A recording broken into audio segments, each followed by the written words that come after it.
شاہ زمان نے اس کی خوشنودی حاصل کرنے کے لیے اس کو آزاد کر دیا اور باقی تمام کنیزوں کو انعام و اکرام دے کر آزاد کر کے رخصت کر دیا۔ بیگمات کو بھی چھوڑ دیا اور اجازت دے دی کہ جہاں چاہیں نکاح کر لیں۔ یہ سب ہوا لیکن نئی کنیز بدستور چپ رہی۔ شاہ زمان دن رات پروانہ وار نثار رہتا، سینکڑوں غلام و کنیزیں خدمت میں موجود رہتی، غرض دلجوئی میں کوئی شکل ایسی نہ تھی جو بادشاہ نے استعمال نہ کی ہو۔ آخر ایک روز یہ سوچا کہ اس سے عقد کر کے قرب حاصل کروں، ممکن ہے اس وقت ہی مہر خاموشی ٹوٹے۔ شادی کر لی اور شب عروسی میں وہ چاہا کہ بات کرے، لیکن اس نے منہ نہ کھولا۔ بادشاہ جب قربت سے فارغ ہوا تو اس کو محسوس ہوا کہ زندگی کا جو لطف آج ملا ہے وہ کبھی تصور میں بھی نہ آیا تھا۔ شاہ زمان ایک شب باشی میں اس کا 100 گنا گرویدہ ہو گیا۔ اسی حالت میں 2-3 ماہ گزر گئے۔ ایک روز بادشاہ نے بڑی محبت سے اس کنیز کو، جو اب بیگم بن چکی تھی، کہا کہ تمہاری محبت اور حسن سلوک نے مجھے بہت متاثر کیا۔ میری التجا ہے کہ اپنا منہ کھولو اور حال سناؤ۔ بیگم نے بادشاہ کی التجا سے متاثر ہو کر لبِ گفتار کی کہ میں ایک بحری بادشاہ کی لڑکی ہوں، میرا نام گلنار ہے۔ والد کا انتقال ہوا تو ہمارے قریب کے دریائی بادشاہ نے حملہ کر دیا۔ میرے بھائی ملک صالح نے مقابلہ کیا۔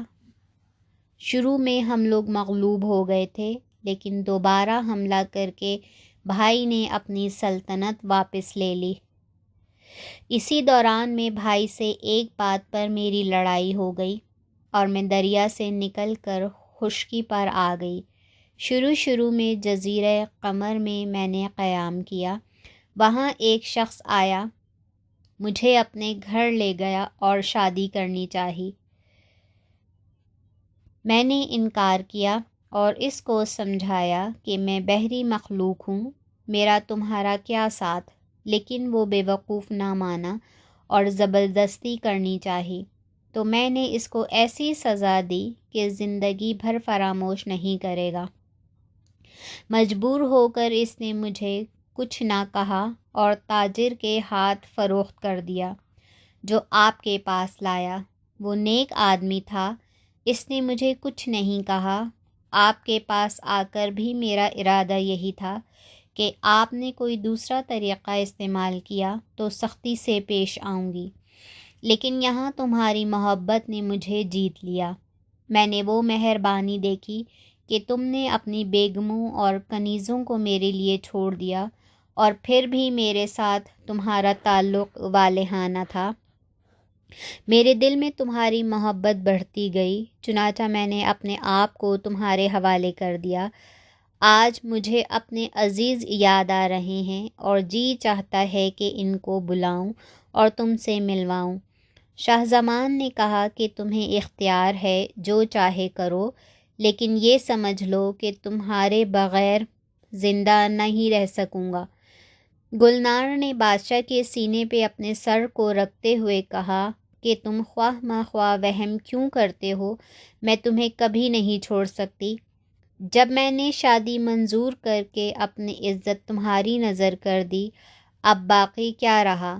میں خود بھی زندگی بھر تم سے جدا نہیں رہنا چاہتی۔ دونوں اس طرح راز و نیاز کی باتیں کرتے رہے۔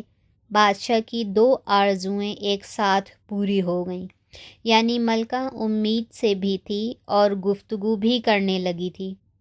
اس کے بعد گلنار نے انگیٹھی میں آگ روشن کی اور صندل کا برادہ جلا جلا کر کچھ پڑھتی رہی۔ بادشاہ کو اس نے قریب کے کمرے میں ایسی جگہ بٹھا دیا تھا جہاں سے وہ سب کو دیکھ سکے۔ جس محل میں یہ لوگ رہتے تھے وہ بالکل لبے دریا تھا۔ بادشاہ نے دیکھا کہ دریا کے پانی میں ایک تلاطم پیدا ہوا پھر ایک طلائی بالوں والا نوجوان اور 5 خوبصورت لڑکیاں اور ان سب کی ہم شکل ایک بوڑھی عورت پانی سے نکلے اور محل میں سیدھے اس جگہ پہنچے جہاں گلنار بیٹھی تھی۔ گلنار ان کو دیکھ کر تعظیم کے لیے کھڑی ہو گئی۔ سب گلنار سے ملے اور دیر تک پیار سے اس کو سینے سے لگائے رکھا۔ بحری شہزادی کی اپنے عزیزوں سے ملاقات۔ بوڑھی عورت نے پوچھا کہ بیٹی، تم اتنی مدت تک کہاں رہیں اور ہمیں کیوں اپنے حالات سے بے خبر رکھا؟ تمہیں کیا معلوم ہے کہ تمہاری جدائی میں کیا گزری؟ تمہارے بھائی نے زیر بحر کوئی ملک نہیں چھوڑا جہاں تجھے تلاش نہیں کرایا۔ وہ اس وقت کو یاد کر کے روتا رہا جب تم سے معمولی بات پر جھگڑا کر بیٹھا تھا۔ گلنار نے سر جھکایا اور کہنے لگی، جو کچھ ہونا تھا وہ ہو گیا۔ اب میں آپ سے اور بھائی جان سے معافی چاہتی ہوں۔ ملک صالح نے اپنی بہن کے سر پر ہاتھ رکھ کر پیار کیا اور کہنے لگا، نہیں بہن، غلطی میری تھی اور مجھے امید ہے کہ تم نے بھی معاف کر دیا ہوگا۔ خدائے بزرگ و برتر کا شکر ہے کہ آج تم ہم سے مل گئی ہو اور میں چاہتا ہوں کہ ہمارے ساتھ اپنی سلطنت چلو۔ بادشاہ نے جب ملک صالحہ کا یہ مشورہ سنا تو زمین پیروں تلے سے نکل گئی، کیونکہ وہ گلنار کو پیار کرنے لگا تھا۔ اس کے بغیر ایک دن بھی زندہ نہیں رہ سکتا تھا۔ گلنار نے کہا کہ حالات نے مجھے اس ملک کے بادشاہ تک پہنچا دیا اور وہ مجھ سے محبت کرنے لگا۔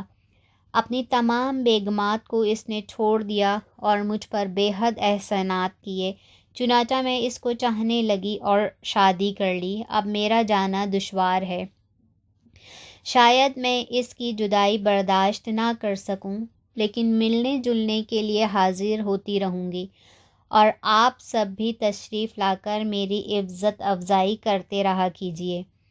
گلنار کا یہ جواب سن کر بادشاہ کو اطمینان ہو گیا، لیکن گلنار کی بہنیں آپ دیدہ ہو گئیں اور کہنے لگیں کہ خدا کی مرضی یوں تھی کہ کیا ہو سکتا ہے۔ ملک صالح اور اس کی والدہ نے گلنار کو کہا کہ تمہارے شوہر کہاں ہیں؟ ہم سب ان سے ملنے کے مشتاق ہیں۔ گلنار اٹھ کر بادشاہ کو اپنے ہمراہ لائی۔ سب لوگوں نے بڑی محبت سے ملاقات کی۔ ملک صالح نے اس حسن سلوک کے لیے جو بادشاہ نے گلنار سے کیا تھا شکریہ ادا کیا۔ گلنار کی والدہ نے اپنے داماد کو بہت پیار و محبت سے سینے سے لگایا۔ بادشاہ نے ان کی تشریف آوری پر بڑی مسرت کا اظہار کیا اور کہنے لگا کہ شہزادی نے مجھے نوازا، یہ ان کی ذرا نوازی ہے، حقیقتاً میں اس قابل نہ تھا۔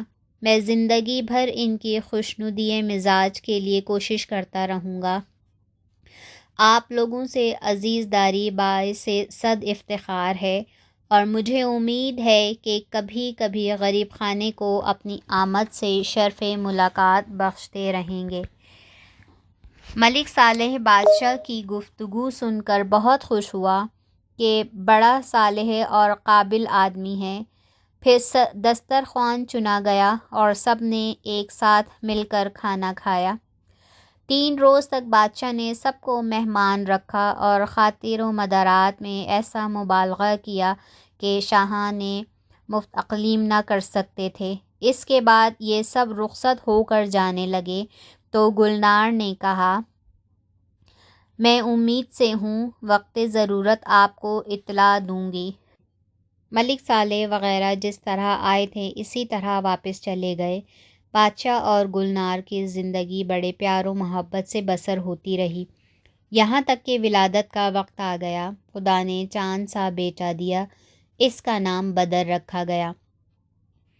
بادشاہ نے بہت مال و دولت تقسیم کیا اور تمام حدود مملکت میں جشن منانے کا حکم جاری کر دیا۔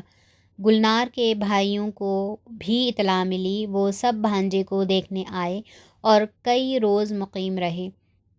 مگر ملک صالح ایک روز بدر کو لیے ہوئے ٹہل رہے تھے کہ دفتن دریا میں ماں بچے کے کود گئے۔ بادشاہ بہت حیران ہوا، لیکن گلنار نے ہنس کر کہا کہ آپ پریشان نہ ہوں، وہ بچے کو اندرون دریا کی سیر کرا کے لے آئیں گے اور آئندہ پھر بچے کو دریا میں کود جانے سے کوئی تکلیف نہ ہوگی۔ تھوڑی دیر میں ملک صالح بچے کو لیے ہوئے واپس آئے اور ایک صندوقچہ جواہرات سے بھرا ہوا بادشاہ کی خدمت میں پیش کر کے کہا کہ یہ عزیزی بدر کی رونمائی ہے۔ بادشاہ نے جواہرات ملاحظے کیے تو ان کی مملکت سے بھی زیادہ قیمتی تھے۔ بادشاہ نے گلنار کی طرف دیکھا، وہ مسکرا کر کہنے لگی کہ ماموں اپنے بھانجے کو اگر کچھ دیتے ہیں تو آپ کو یا مجھے کیا اعتراض ہے؟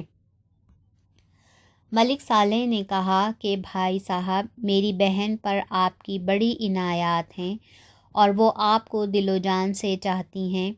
اگر میں دریا کے کل جواہرات بھی لا کر نظر کر دوں تو آپ کے احسان سے عہدہ برا نہیں ہو سکتا۔ بادشاہ نے وہ جواہرات شکریہ کے ساتھ رکھ لیے۔ پھر ملک صالح نے کہا، زیر دریا دوسرے عزیز بھی گلنار کو دیکھنا چاہتے ہیں، اگر آپ اجازت دیں تو اپنے ساتھ لیتا جاؤں۔ شاہ زمان نے خندہ پیشانی سے اجازت دے دی اور کہا کہ ملکہ کو اختیار ہے، پابندی نہیں۔ اگر پابندی ہے تو میرے لیے کہ میری زندگی ان کے قرب سے وابستہ ہے۔ گلنار نے دیکھا کہ بادشاہ کا چہرہ اتر گیا ہے۔ اس نے تنہائی میں اپنے شوہر کو بلایا اور گردن میں ہاتھ ڈال کر کہنے لگی، تم رنجیدہ نہ ہو، میں زیادہ دن نہیں رہوں گی۔ مجھے تمہاری جدائی خود بھی بہت شاق ہے، لیکن بہن بھائیوں کے اصرار کی وجہ سے جا رہی ہوں۔ اس کے بعد وہ سب کے ساتھ دریا میں کود گئی، غائب ہو گئی اور 3 دن بادشاہ نے بڑے کرب و اضطراب میں گزارے۔ چوتھے روز وہ اداس بیٹھا تھا کہ گلنار ہنستی ہوئی آئی اور اپنے شوہر کے سینے سے لپٹ گئی۔ بادشاہ دیر تک اس کو اور بچے کو پیار کرتا رہا۔ اب یہ سب راحت و آرام سے رہنے سہنے لگے۔ گلنار کے عزیز رشتہ دار بھی کبھی ملنے آتے، گاہے بگاہے گلنار بھی 1-2 دن ہو آتی۔ بدر جب ہوشیار ہوا تو اس کی تعلیم و تربیت کے لیے بہترین استاد مقرر کیے۔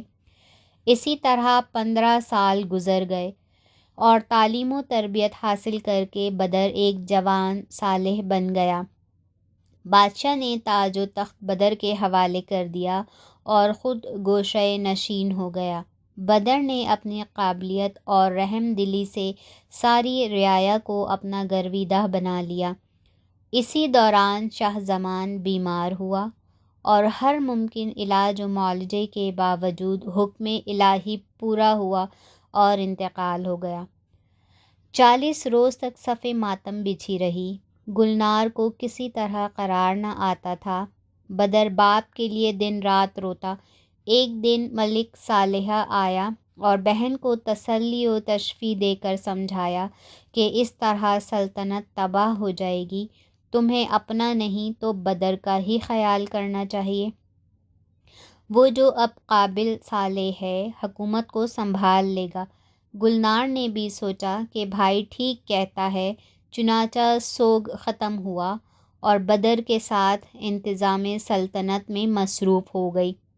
بدر حسب قاعدہ دربار کرتا، امراء و وزراء حاضر ہوتے اور سب لوگ اپنی داد کو پہنچتے۔ بدر کی عمر اب 17 سال ہو چکی تھی۔ وہ بڑا تنومند جوان تھا۔ بحری و بری خون کے امتزاج نے جہاں اس کو اوسط انسان سے زیادہ تنومند خوبصورت بنا دیا تھا، وہیں اس کے بازو بھی غیر معمولی طور پر مضبوط تھے۔ ایک روز ملک صالح اپنی بہن کے پاس آیا۔ کھانے کے بعد جب بدر سونے کے لیے لیٹ گیا اور یہ خیال گزرا کہ وہ سو چکا ہے تو ملک صالح نے بہن سے اس کی شادی کا ذکر چھیڑا۔ کئی شہزادیوں کا ذکر چھیڑا، لیکن گلنار ہر ایک میں کوئی نہ کوئی عیب نکالتی رہی۔ ملک صالح نے کہا، جب کوئی لڑکی تمہاری سمجھ میں نہیں آتی تو آخر اس کی شادی کہاں کرو گی؟ میں نے تمام دریائی شہزادیاں گنوا دیں، صرف ایک سمندر کی لڑکی رہ گئی ہے، اس کا ذکر میں نے خود نہیں کیا کیونکہ وہ بہت مغرور ہے۔ گلنار کہنے لگی، کیا تم جواہر کا ذکر کرتے ہو؟ ملک صالح نے کہا، ہاں، دیکھو میں اس کی تصویر بھی لایا ہوں، لیکن دشواری یہ ہے کہ وہ اپنے آپ کو خدا جانے کیا سمجھتی ہے۔ 20 جگہ سے رشتے آ چکے ہیں، لیکن وہ برابر جواب دیے جاتی ہے۔ گلنار نے تصویر لے کر دیکھی، پھر بھائی سے کہنے لگی، لڑکی تو میرے بدر کی جوڑ کی ہے، میں اس سے شادی کروں گی، آپ کوشش کر کے دیکھیں۔ ملک صالح نے کہا، بہت مشکل کام ہے، مجھے امید نظر نہیں آتی۔ اس کے بعد دونوں بہن بھائی سو گئے۔ ان لوگوں نے تو سمجھا تھا کہ بدر سو گیا ہے، لیکن وہ جاگ رہا تھا۔ اپنی شادی کا ذکر سن کر خاموش لیٹا رہا اور ماں کے سرہانے رکھی ہوئی جواہر شہزادی کی تصویر دیکھی اور ہزار جان سے عاشق ہو گیا۔ وہ رات بدر نے بڑے کرب و اضطراب میں گزاری۔ صبح کو ملک صالح اپنے ملک جانے لگا تو بدر نے بااصرار روک لیا۔ دوپہر کا کھانے کا وقت آیا تو بمشکل 2-4 لقمے اٹھا کر اٹھ گیا۔ ملک صالح کو شبہ ہوا کہ شاید اس نے رات والی گفتگو سن لی۔ تعجب نہیں کہ تصویر دیکھ کر جواہر پر عاشق بھی ہو گیا ہو۔ چنانچہ وہ بدر کو شکار کے بہانے باہر لے گیا اور اصل واقعہ معلوم کر لیا۔ اس کے بعد بدر نے کہا، چلو میں گلنار سے اجازت لے کر تمہیں اپنے ساتھ لے چلتا ہوں اور امکانی کوشش بھی کروں گا۔ بدر کہنے لگا، والدہ کبھی اجازت نہیں دیں گی اور حکومت کی ذمہ داریوں کا عذر پیش کریں گی، آپ بلا اطلاع مجھے لے چلیے۔ ملک صالح نے کہا، اچھا آؤ۔ چنانچہ دونوں دریا میں کود کر ملک صالح کے مکان میں پہنچ گئے۔ وہاں ممانی اور خالاؤں نے بڑی محبت سے آؤ بھگت کی، گلنار کی خیر و عافیت پوچھی۔ ملک صالح ماں کو ایک طرف لے گیا اور سارا قصہ سنایا اور کہنے لگی، تم نے برا کیا، ملک سمدال بڑا خود سر ہے، شاید منظور نہ کرے۔ ملک صالح نے کہا، اب جو کچھ بھی ہو میں بدر کی دل شکنی بھی نہیں دیکھ سکتا۔